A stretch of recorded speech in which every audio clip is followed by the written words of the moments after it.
Hey class, I want to do a quick review on how to find whether a group is greater than, less than, or equal to. So remember, the first thing you do is you use your counting marks to count. So I'm going to count 1, 2, 3, 4, 5. And then I'm going to write my number. I'm going to say that there's 5. My number. So there's 5 carrots. Then I'm going to count my rabbits. Help me count. 1, 2, 2, 3, 4, 5, 6, 7. And then I'm going to write my number 7. Remember, across the sky and down from heaven, that's the way we make a 7. And for a 5, we do a straight line down and a big fat tummy. Put his hat on. 5 sure looks funny.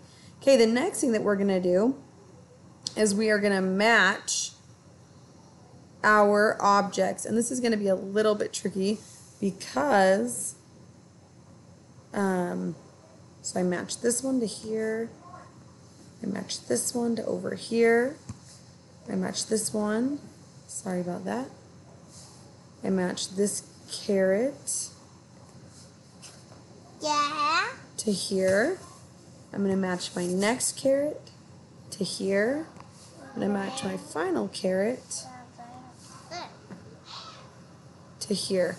And as I can see, I've got 2 bunnies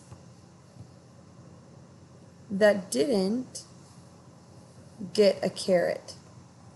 So because I have 2 bunnies that didn't get a carrot, I can see that that 7 is greater than 5.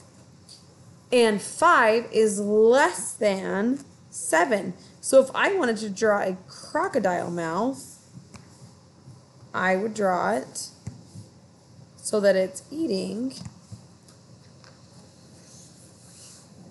my bunnies. Right? Because my group of bunnies, my group of 7, is greater than my group of 5.